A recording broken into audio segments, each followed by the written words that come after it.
Hello, I'd like to welcome you all here tonight to our fifth meeting in our webinar series. There's a slight change in the lineup tonight. We still have the same topics. We have Michael Gottstein, head of the KT Sheep Programme, talking about sheep nutrition and health for the pregnant ewe, and myself doing an SIS update on the RAM task.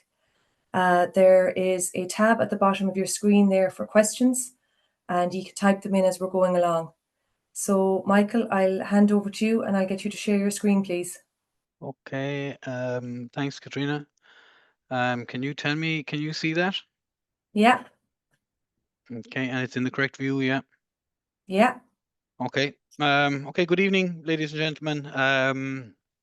Yeah, as Catriona said, my name is Michael Gottstein, and I'm head of the Sheep Knowledge Transfer Program in Teagasc, and Catriona's asked me to talk a little bit about nutrition and health. So I suppose without further ado, hopefully now my screen will move on. Yep. Okay. So look at, I suppose this is kind of a graph of the energy requirements or I suppose the demands on the ewe. So most people are, I suppose, at this stage in early pregnancy, I suppose at this stage, most of the rams are out around the country, even in the hill areas are probably gone out at this stage, or if not, they'll be going out shortly. So we're starting this early pregnancy stage, and you can see, look at it, it's really, I suppose, in mid-pregnancy and as we head into late pregnancy that we see big demands from the growing fetuses and the placenta. So the placenta starts forming at around kind of 6 weeks, and there's obviously an energy and protein requirement for that. So I'm going to talk a little bit about that, but I suppose this is just a kind of a graph here that I pulled from AHDB in the UK, and it's a good kind of a pictorial of how things happen, I suppose, inside in the sheep during the kind of the whole gestation period. So look at in terms of energy requirements, and here we have the energy requirements for a 70-kilo ewe. That's a lowland ewe with twin lambs in good conditions. And so for, I know there might be some hill sheep people on this, it's about 70% of the requirement. So about 0.8 of a UFL for a dry ewe or in early pregnancy. So what this is really saying is that about the equivalent of 0.8 of a kilo of barley in terms of energy is what the sheep need to maintain their body condition in during the dry period or in early and mid pregnancy. And it's really, I suppose, as we get into late pregnancy that we see that dramatic increase in energy requirement. And that, I suppose, coincides with lambs growing inside in the bellies of ewes and reducing the size of the rumen and things like that. And after birth, we see there the demands really, really go up. Ewes need an awful lot of energy because they're milking at that stage and feeding the lambs as well. So let's just look at a kind of a general guide as to how things go on the energy side of things. Protein again, there's an awful lot of talk about protein, feeding a 16% protein, an 18% protein, a 20% protein ration. The reality is for most people, the protein requirements of the sheep are relatively low and will be met by most reasonable quality forages until we get into the kind of last 4 weeks. And in the last 4 weeks, the amount of protein they needs to increase rapidly. And that's because at that stage they're bagging down. Lambs are growing really fast inside the bellies of the ewes, and they're producing colostrum. Really important, I suppose, the overall amount of protein is the types of protein. So we have two types of protein. We have a rumen degradable protein, and that's generally what you find in most protein sources. So that's a protein source. So you put it into the sheep. Inside in the stomach, the bugs will break it down into microbial protein, and they digest the microbial protein and the amino acids that are produced from that. So the sheep actually doesn't get to digest that particular protein. So if we're putting in something like, distillers or maize gluten or rapeseed or sunflower, those commonly cottonseed available protein sources, they're mostly rumen degradable. The sheep don't actually break them down. The bugs in the stomach break them down. What we want really, I suppose, in late pregnancy, in that last 4 weeks, is this digestible, undegradable protein. So this is protein that basically we feed the sheep and the bugs can't break it down. So it's digestible to the sheep, but not to the bugs in the rumen. And what happens, that protein is it basically bypasses the rumen. Sometimes people call it bypass protein, and it's digested in the intestine in the same way that we as monogastrics would break down protein. And the source that, like, that's an awful lot of chat about it. I suppose really the main thing there is it's soybean meal. That's what we're talking about. And really important in late pregnancy is that we have a ration with a good bit of soybean meal to get that DUP, or that digestible undegradable protein. We're a little bit off that for most flocks at this stage, but this is kind of a concentrate requirement. Again, for a 70 kilo ewe, you can reduce that by 70% if you're talking about a hill ewe. A bigger ewe, you would be increasing it pro rata for her body weight. And really what I'm trying to show here is this is the amount of meal and how soon you need to start feeding, depending on the quality of the silage. So the quality of the silage in terms of dry matter digestibility is in the left-hand column. 80 DMD silage being super, super silage, probably stuff that's been grown for about 5 weeks, harvested, really well ensiled. 75 DMD is very good silage, and from there on downwards, talking about your kind of average silages, and then the kind of poorer quality silages. And really, the message I suppose to get from here is how important it is to make good quality silage, no matter what you're feeding it to, because the amount of meal that you're feeding goes up dramatically as the silage quality decreases, the digestibility of the silage decreases. And we can see here, if we had really good quality silage, so we'd be talking about 20 kilos of meal for a ewe, we'd be starting feeding about 6 weeks out. Whereas if we drop down to kind of 65 DMD, and there's a lot of that silage around, we're talking about 35 kilos of meal per ewe. But not only that, we have to start feeding the ewes about 10 weeks out to stop them from losing body condition on this particular silage. And that's really important, is to prevent body condition loss in the ewes during pregnancy. So, I suppose it's too late for people now. Whatever silage you have, you have. The important message from this is, I suppose, to get it tested. And then if you are in the neck of this kind of poor quality silage, you need to start feeding that little bit earlier, and maybe for next year try to make a bit better quality silage. Lighter cuts, maybe 2 cuts instead of 1 cut, and have higher quality silage. Really pays dividends for those ewes, or young stock as well if you're feeding young cattle. All that, less meal, more performance.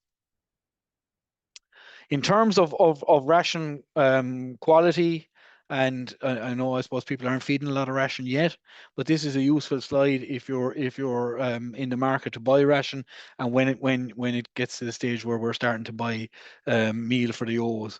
And what this is a traffic light system. So we've got green, orange, and red, very similar to the traffic light. Green is good for go. So these are the high quality ingredients. So your cereals, barley, wheat, oats, maize, soybean meal, um, the beet pulps or citrus pulps, distillers grains, peas, beans, and oils. And they generally are high in energy, and that's why they're in the green box. So the more of that's in it, the more energy the sheep are getting from that particular ration. Medium quality, so a bit like the traffic light, I suppose. We still maybe drive through when it's orange. We're not overly happy at doing it, but we're still going. Maize, gluten, rapeseed, soy oils, reasonably good quality ingredients. The reason why they're in the orange box, they're a little bit lower in energy. And then look at the poor quality ingredients. And when I'm talking about poor quality here, I really mean low energy. That's what they are. So, they're not giving you a great bang for your buck if they're in an expensive ration. Wheat feed or pollard, same thing with it, two different names: palm kernel, cottonseed, sunflower, oat feed.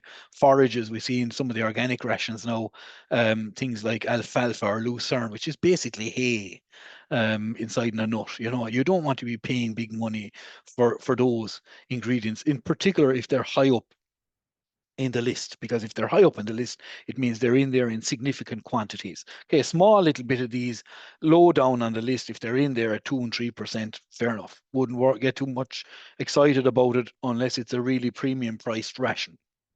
But I suppose if you start seeing some of these in the top 4 or 5 ingredients, then you'd be asking yourself, well, am I getting value for money here?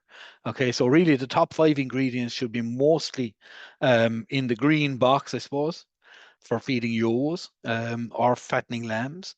In terms of protein, really, I suppose the protein source should be soybean meal, right? And we should be looking for soybean to be in the top 2 or 3 ingredients. Um, and the reason for that is that we're trying to get, for a single bearing ewe, 100 grams of soybean meal in there every day. For a twin bearing ewe, 200 grams of soybean meal. And what the soya does is it really boosts the colostrum. So it gives you ewes lambing down with good suck, good bags of milk and colostrum. But also on top of that, what it does is it really improves the quality of the colostrum. So you get really good quality colostrum that is high in antibodies, is easily absorbed, and it gives the lambs a great start in life. Okay. So if you happen to say, look what I'm saying, soya should be in there as the main protein source. But sometimes I suppose, look at the miller that you're dealing with or the merchant may not have a high soya bean ration there. So go with the ordinary ration and top up with soya in late pregnancy. That is also an option that basically you say, right, I'm going to go with a 16% relatively high energy ration, but it doesn't have a lot of soybean meal in it. But for the last 2 or 3 weeks, I'm going to go and sprinkle a bit of soybean meal on top of the ration as I'm feeding it. It's only a small amount for a short period of time, really pays dividends in terms of helping you to bag down really well, and also delivers really good colostrum quality. The next point is I suppose comparing the quality of a ration versus the price. Okay, so look at we all know of rations that are out there. Some of the brand leaders, maybe 15 euros, 16 euros a bag. You don't want to be feeding that to commercial ewes. There's maybe some pedigree breeders feeding that to pedigree lambs or things like that. So I suppose there is a trade-off between the quality of it and the price. So up here, I'm saying really we should be looking for everything to be in the green category, ideally, maybe with a bit of yellow or sorry, orange, and very little red. But I suppose if it happens that you find that ration, but it is excessively expensive, then I suppose there is the trade-off saying, okay, look, if I buy a medium quality ration at a lower price, but I feed more of it, will the sheep be just as well off? And I might be better off in my pocket. So there is a little bit of that, if you can buy if the really high quality ration is, say, costing 450 euros a ton, and you can get a good quality ration, but maybe not as high in terms of the ingredient inclusion, but it's costing 320 or 340, well, then you might be better off to buy the medium quality one and feed a little bit more. The sheep will still get enough energy from the higher feeding rate, and you'll be better off in financially in terms of buying a cheaper ration. So there's a little bit of just checking around on that. And then I suppose the final point, and this is one that people often don't concentrate on as much, as the feed management is probably as important as the feed quality. Okay. And the feeding management is an area where we often see farmers falling down. Okay. So it's, you take this picture down here, sheep inside in a house, and being fed, and you can see here there's truck space. Is there enough truck space for the ewes? They're wedged tight along there now. You can see this space here isn't available, obviously, because there's a ewe standing this way.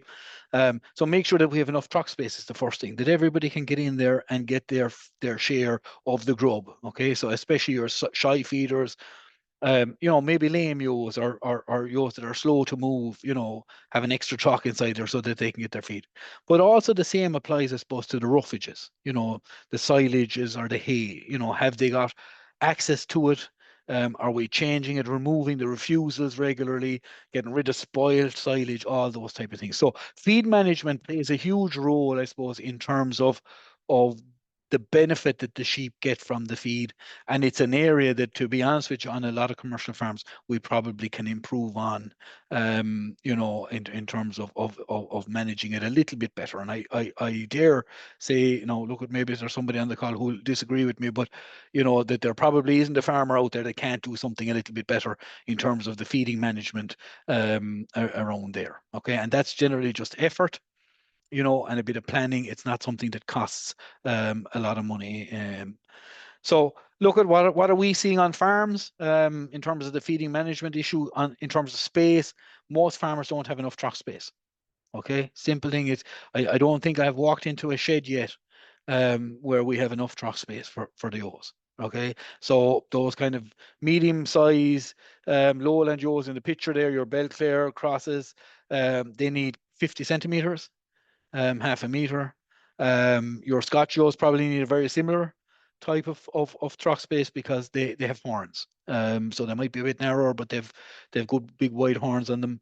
And that doesn't mean that you won't fit more sheep into that truck space area allowance. But what happens is as the sheep get bigger, um, obviously on most farms we don't increase the truck space, so you're starting with what looks like too much space at the start of the winter, and by the time you get close to lambing, your ewes are a bit bigger. The space is probably just about right. Like, okay. Um, Health issues. We're seeing an awful lot of health issues, especially in house sheep, but also in sheep outdoors. Lameness is a big problem. I think as sheep farmers, we are very much lameness blind insofar as that, a farmer goes out in the morning and sees a suckler cow kneeling down or limping straight onto the vet or the hoof pair to sort it out. We see a ewe limping around the place, we're not overly concerned. It's something that's very common. We have a PhD student working with us there, Jake Delaney, who's been going around to farms. Is a real expert in the lameness area, and he's picking up on farms. Not uncommon for him to pick up 20% of the sheep in a flock having a lameness issue. That doesn't mean that they're hobbling around or kneeling down, but they have an unnatural gait. They're at the start of a lameness issue, all the way through to those that are visibly very, very lame. So sheep that are lame, when we start feeding them, because we're congregating them along trucks and inside in houses and stuff like that, it's an ideal place for it to spread. So getting on top of the lameness, um, all through the year is important, but in particular, in when we start feeding sheep. So keep on top of the lameness, keep bringing in the sheep and treating them. Try to separate out if you can the lame ones. And look, we'll talk a little bit about that maybe in more detail. Water, often forgotten about. Okay, outdoors, I suppose. Have they got access to water? Sheep, I suppose if they're eating grass, will drink very little water, in particular in the winter time. But I suppose if they're on drier haylage or hay, they will need significant amount of water and it needs to be clean. So look at outdoors, I suppose it's generally probably not a big issue on the hill and stuff. They're drinking in streams and stuff. But I suppose where we have water trucks, it is important to check them, and in particular in when the sheep are housed, are those water trucks clean? Um, my advice is to clean them twice a week. Because the sheep, take again this picture here, the sheep are eating meal. You'll see very quickly after eating the meal, a lot of them will walk over to the drinker. They'll have a lot of bits of meal on their muzzles that'll end up inside in the drinker. Someone will defecate into the drinker over the week, and when we're bedding straw, they'll be dragging the straw into the drinker as well. So what you'll have at the end of the week is a lot of straw, some feces, and a lot of meal inside in the water. So really, I suppose cleaning it twice a week is probably ideal. The only way I could ever do that from a practical sense was saying that, look, at pick 2 days in the week, and them are the days I just clean out the drinkers, Mondays and Thursdays or whatever day suits you. And then okay, today's Monday, I better clean out the drinkers today. In terms of the forage management, and I said I'd talk a little bit extra about that. This is the forage. So when we're feeding hay or silage or haylage, I suppose the couple of things just in terms of driving intake. So what we're trying to get the sheep to do is eat as much forage as they possibly can. Ideally, it's high quality forage, and they get most of their energy from and protein from the forage, and that reduces the amount of concentrates that we have to buy to feed them, and that reduces the expenses, I suppose, associated with the sheep. So how can we maximize forage intake? One of them is chopping it. So chopping silage increases intake. So precision chop silage would have much higher intakes than let's say bale chopped silage in bale format, which has higher intake than unchopped bales or long hay, unchopped hay or something like that. So chopping the silage increases the intake. The big one here is this access. Can they reach the forage? So often in these linear trucks feeding systems, we see the silage is out here. They've nosed through it, picked out the good bits, and as they're going through it, they're tossing out the silage out here, out at their reach. And what you have is a load of silage along here that the sheep, or hay that the sheep can't reach, and they've nothing along the barrier. So make sure that it's pushed in lots of times during the day, in particular for hay, because hay is very light and they'll keep pushing it out. outdoors when sheep are being fed in round feeders. Often we have a round feeder in an outdoor area, and what's inside it looks like a kebab in the kebab shop. They've kind of gone in as far as they can reach, but until it falls over, they can't reach the rest of it. So when you're driving past, it looks like they have a bit of silage or hay left there, but they actually can't reach it. So access is a really important thing. And then I suppose removing the refusals. So sheep are selective grazers. So they'll pick out the best and most leafiest stuff, and they leave the less palatable stuff, the stuff that's a bit gone off, the stemmier stuff after them. If you remove that regularly, you can actually improve the quality of the roughage you're feeding. But also, it's really important that that's removed, so that it doesn't contaminate the fresh silage when you're feeding the next silage out to them. And that's really important from a listeria prevention point of view. So listeriosis is a bacteria that is aerobic. It's found generally in silages and in soil. And what you'll find is rotting, heating silage is a great way for that bacteria to multiply. And if you're putting fresh silage down on top of it, you're inoculating it with that bacteria. So removing the rotten or gone off silage regularly, weekly at least, is important from that perspective. Protecting it from rain is a good idea. So rain washing down on silage or hay outdoors, it reduces the intake, the palatability of it. It spoils it. It washes the water soluble carbohydrates, a form of energy out of it. So if we can protect it from rain, that's ideally. And look at, I suppose I've mentioned this already, feeding frequency. Do we feed fresh silage daily? Obviously, it's fresher the more frequent you feed it. Um, do you do it weekly? Well, if it's weekly, it's probably going off, in particular if it's not very stable or protected from rain, it's going off after 4 or 5 days, and you're forcing the sheep to eat stuff that they really don't want to eat, and you're reducing your intake. So the more frequently we can feed it, the better. Obviously, there's practical implications there in terms of labor and stuff like that that you have to take into account. I'm not for a minute suggesting that everybody should start feeding sheep fresh silage daily. But I suppose I'm asking the question, should it be weekly, or is weekly too long? And that depends, I suppose, on how you're feeding it, the quality of the silage you have, and whether it's protected from the elements and all that type of thing. So that's something that you people will have to make their own mind up. But it's just something to keep in mind.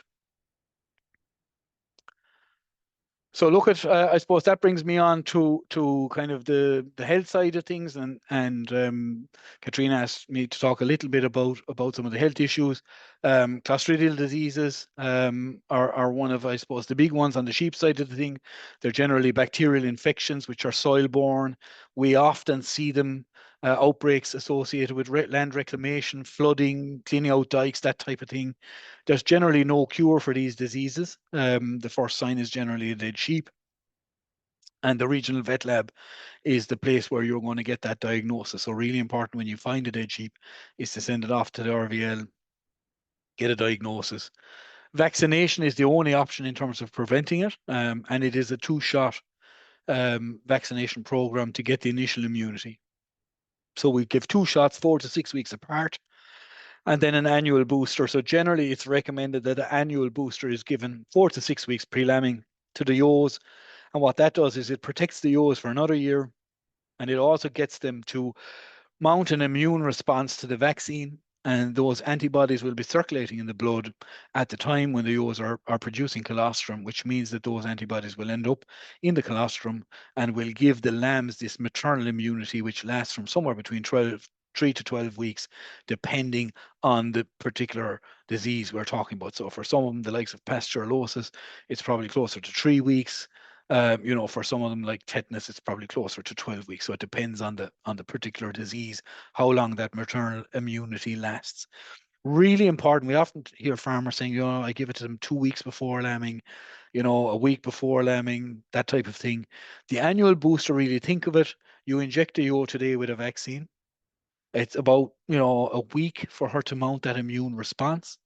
And then those antibodies have to be circulating in the blood at the time when the colostrum is being manufactured. So generally the ewes will start bagging down about 3 to 4 weeks pre-lambing.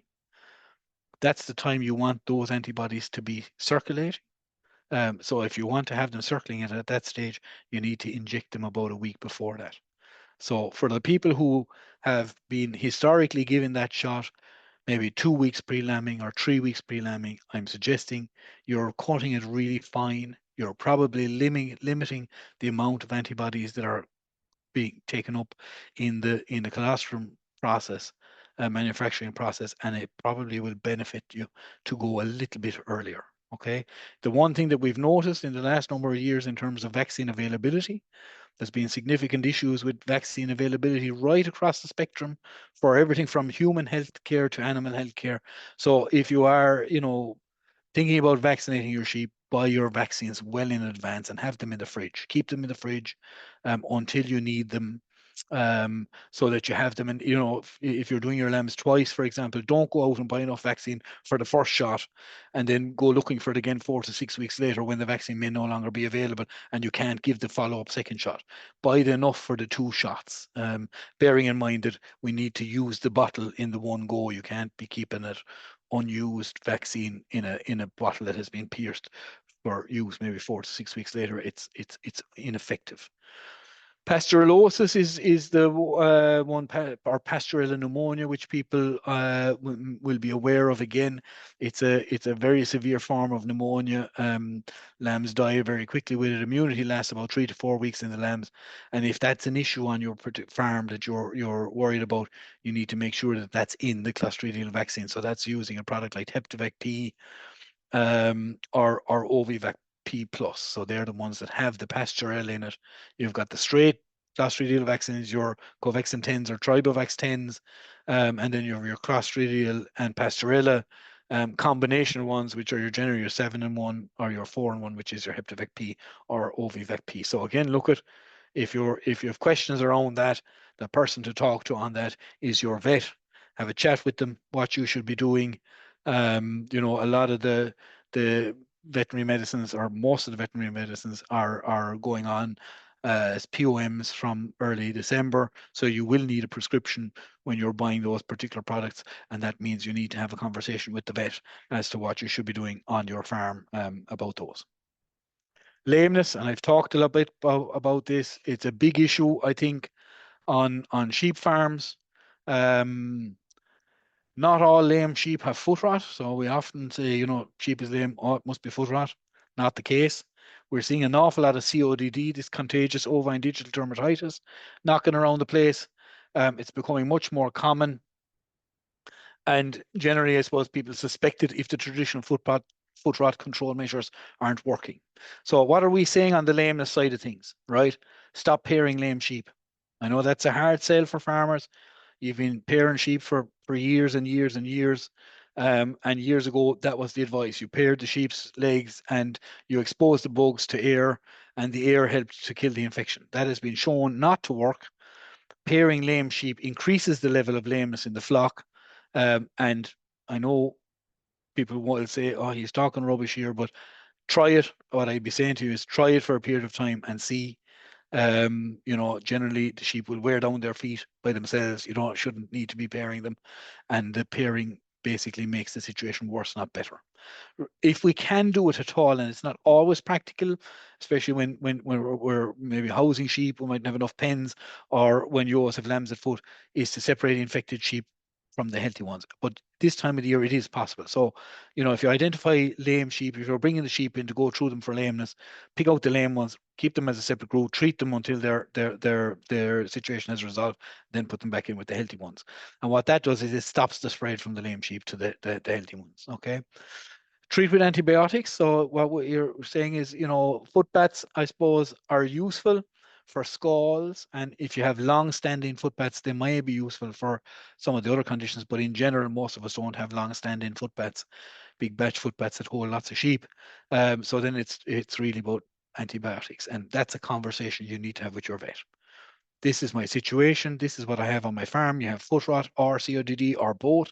What should I be using? What is a course of action here that we're going to take? And your vet will advise you with the knowledge of your farm as to what to do and how to do it. And based on that, then hopefully you treat the sheep, get on top of it, and then keep foot batting them to keep on top of that infection.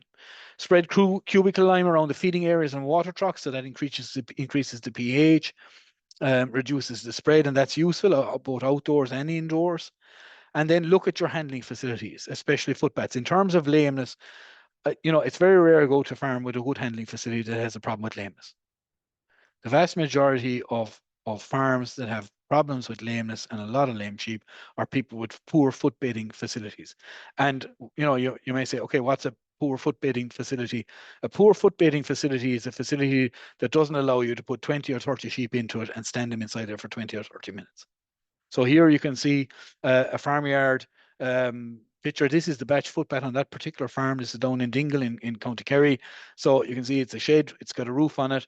Sheep are in here. They're going to run in there. That whole bunch of sheep will fit in there, and they'll stand inside there. The farmer will treat the next bunch of sheep, and when they're ready to come through into here, he'll leave the other ones out that side. And every time the sheep come into the handling unit, they are going through that system. And the result of that is that the level of lameness on that particular farm is very, very low. The number of sheep that he's treating for lameness is very, very low, because the lameness doesn't get a chance to get on top of the sheep as such, because it's constantly being challenged by a long standing footpath. The kind of 4 plastic tubs inside in a race, to be honest with you, waste of time. I know people don't want to hear that, but your standing time there is seconds if you're running sheep through the race. If you put a lot of sheep through them tubs, by the time the 100 sheep is running through that, there's very little solution left in that. The lame sheep are going to be at the end of the bunch. They're the ones that don't want to walk into that particular footpath. So they're getting there's very little solution left in the footpath by the time they're coming in there. So not an effective way, and that's we would see that very commonly. Poor facilities, a lot of lame sheep. In terms of parasites, and I'm just conscious of time, Catriona, I'm going to keep going as quick as I can here. Yeah, you're Coming to the okay. end, what we have on the parasite side of things is we have the permanent parasites, and they're really the ones that are a problem this time of the year. So those generally are your scab mites and your lice. So they're sheep that basically stay on the sheep, or parasites, sorry, that stay on the sheep for life. We've got the semi-permanent ones, which are ones that kind of hop onto the sheep, do a bit of feeding on it, and then jump off, fall off at some stage. So they'd be your ticks and your blowfly. Not getting a lot of blowflies, I suppose, from now on, and ticks, I suppose, more in the spring, early summer. So really, I suppose from a management at this stage, the ones we're really concerned with are scab mites and lice. And look at their sheep to sheep infections, picking them up at marts, common grazing, transport, housing, handling facilities, even human contact. People come in that have been, handling sheep that had scab somewhere on their overalls. You'll have scab mites that can be passed on to another. Really important, I suppose, for sheep scab. We're big fans of recommending strongly now dipping. Okay, as being the best way of controlling external parasites. It's really important that dipping is done properly, otherwise it doesn't work. So in terms of scab or lice, important is you don't buy it in, so quarantine anything coming onto the farm. Obviously, be careful here with shared equipment. Double fencing, look, that's kind of one of the things that a lot of the experts will talk about, but I suppose there's practicalities, and look, lots of people have common grazing and things like that, where that's not an option. But in terms of the treatment options, plunge dipping is the way to go. If you want to treat scab or lice on your lice, fair enough. Look, we probably manage that with a pour on, if it's not a big infection. But scab, certainly, we're talking about dipping. Conventional dipping, like you see here, a dipping tank where every sheep spends at least 60 seconds. So 60 seconds is not the target, it's the minimum amount of time. And the most reason why dipping fails to work is because the sheep aren't in it for long enough. That's the first one. And the second one is that the solution isn't topped up regularly in terms of topped up with concentrate.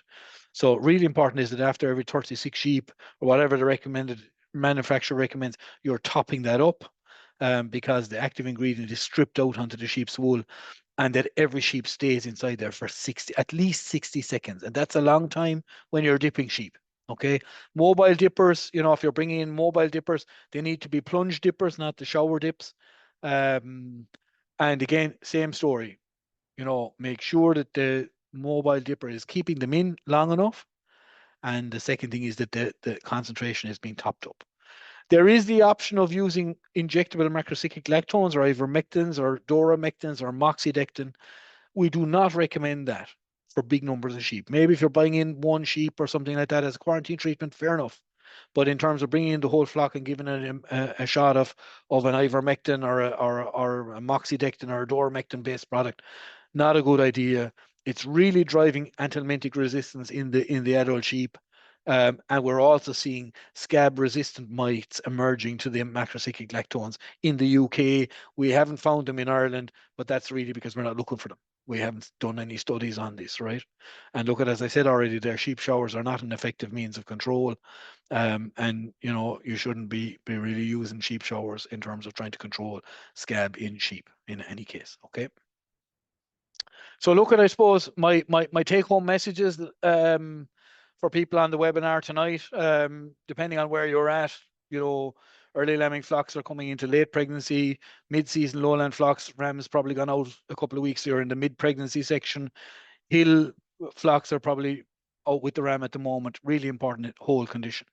If there's one piece of advice to take from tonight's webinar is to hold the condition of the ewe. Body condition on ewes slips as pregnancy progresses. We're seeing that on anywhere where we're monitoring it. It takes a lot of effort to hold condition, and that condition is really important in terms of the outcomes of those ewes lambing down next year. So ewes that lose condition are more likely to lose their lambs next spring. All right, and have poor lamb performance as well. So the condition that your ewes have now and will hold between here and lambing time will have an impact on your lamb performance next March, April, May, June, July. Hard to believe, but we've lots of studies to show that, lots of research to show that, lots of on-farm case studies to show that. Manage your feed to maximize the intakes and the feed value.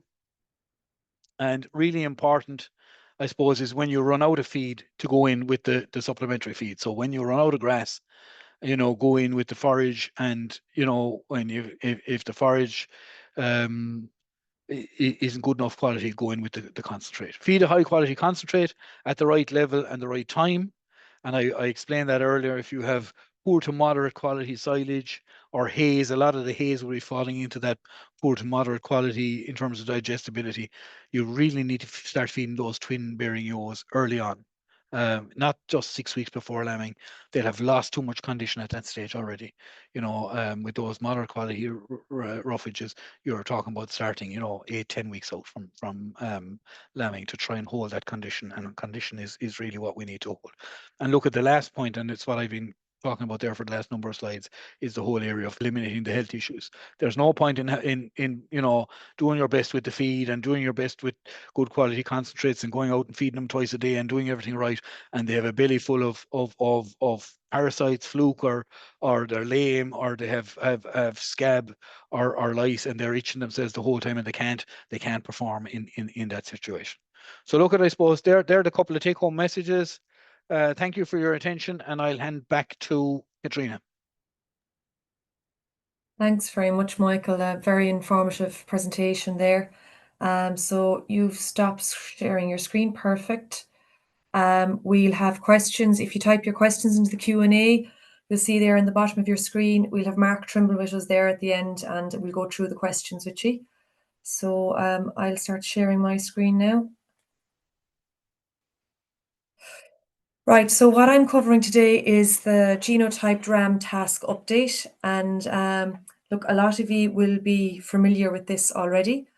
Every farmer must purchase and use a genomically tested SIS approved ram. So what you're looking for is this little green tick beside your animal. Is it SIS approved? In the lowland flock, the animal has to be a 4 or 5 star on the replacement or the terminal. In hill flocks, the ram must be sire verified, and that's for the Blackface Mountain and the Cheviot breeds. Or you could also go for the lowland option of the 4 or 5 star, even if you have a hill flock. All rams must be scrapie type 1, 2, or 3. 4 and 5 do not count. And if you have over 150 ewes, you must do this action twice over the scheme. So in order to complete the task, the ram must be purchased in the year of the task and have been SIS eligible at the time of purchase. So when you all applied for this scheme nearly 3 years ago now at this stage, you picked whatever year or 2 years, if you had more than 150 animals, what years you wanted to buy the ram in.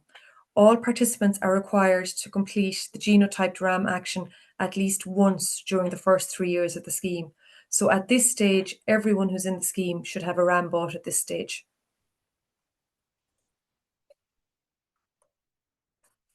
So how do I prove my SIS RAM is eligible for the scheme? So always keep the sales catalogue as proof of eligibility if available. Always keep the dispatch docket and always check Sheep Ireland ramsearch.ie webpage and keep a screen grab or a printout showing the eligibility on the date bought. For anyone who wouldn't be great with computers, you can always ask a family member to do this for you, or you can get your advisor to do it as well. Just to show you there how to do it, you go straight into Google, put in Sheep Ireland, and it'll bring up this page. Then up here on the top of the page, you've got SIS RAM search. So click on that. And that brings you in here to this page where click on the RAMs tab and you can type in your tag number there and click search and it'll come up.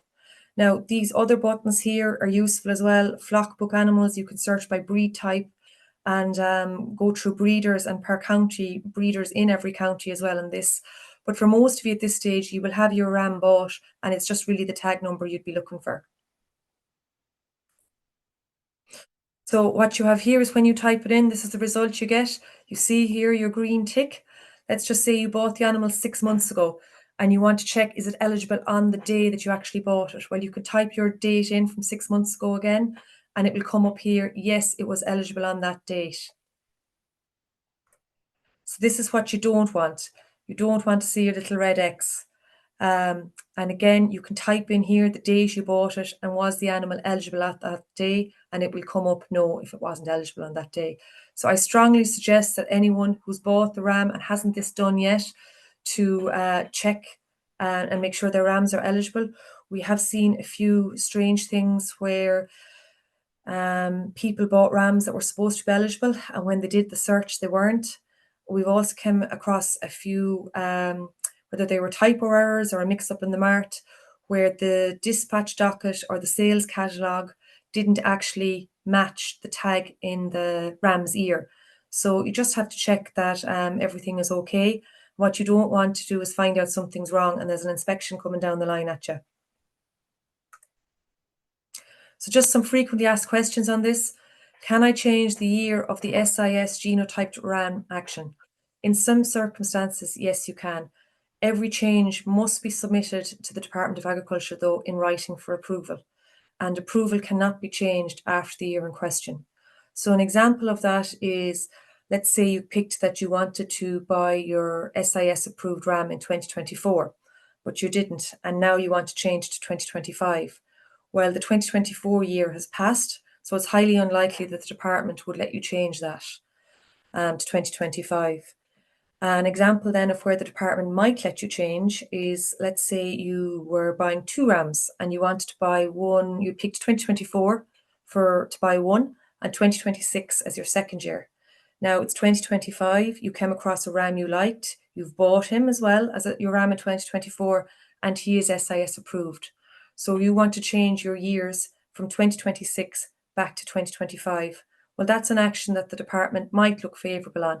But again, you have to write into them, whether you get your advisor to help you or you write in yourself, and approval will be issued in writing if they approve it. What proof do I need to submit to the department that I have the task done? None. Only if the flock is inspected. Then you must be able to show that you have purchased an eligible ram, i.e. by showing the dispatch docket, the screen grab from the ramsearch.ie website, or the sales catalogue that I was talking about. Can a ram be 4 or 5 stars and not eligible? Yes, if the scrapie type is 4 or 5, it will appear as not eligible. And can a hill ram be genotyped and not eligible? Yes, if a hill ram is genotyped but not sire verified, meaning that the sire also needs to be genotyped and matching the progeny's DNA, that animal will not come up as eligible.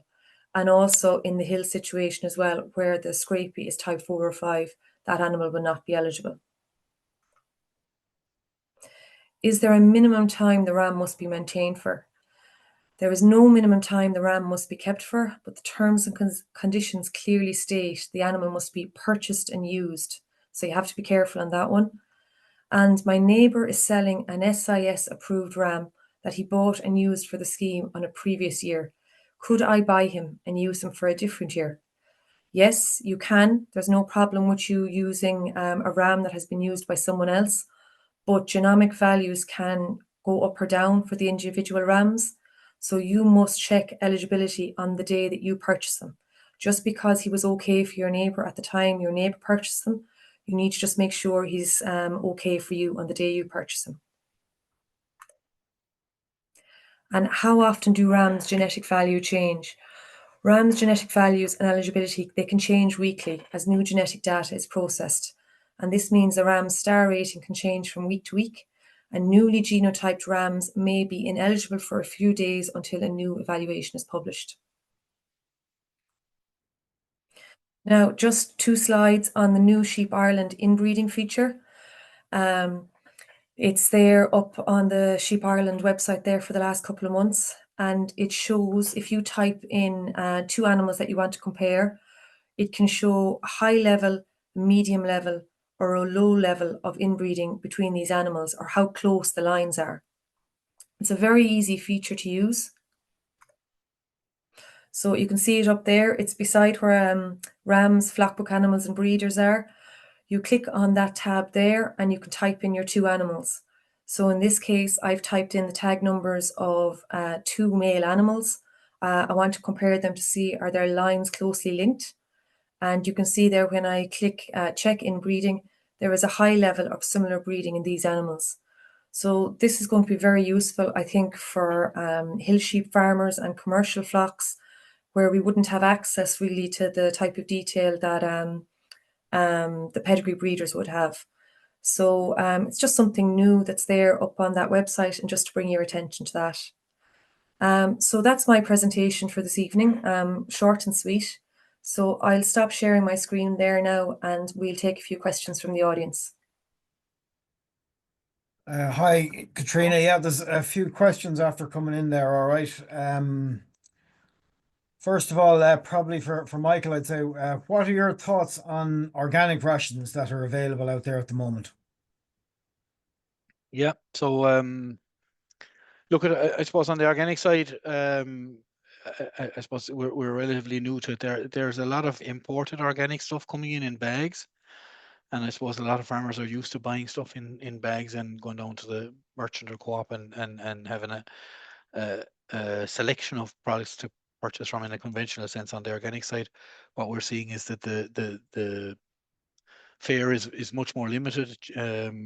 Much of the bagged stuff, I don't think there's anyone bagging at this stage. There was talks about a plant maybe being set up in the south. I'm not sure is that up and running at this stage, but most of the bagged stuff is coming from the UK, and it has, any of the stuff I've looked at in the last year or so, has had relatively poor quality ingredients in it. In particular, a lot of alfalfa or lucerne, and was very highly priced. So in terms of organic rations that are good value, there is lots of them out there.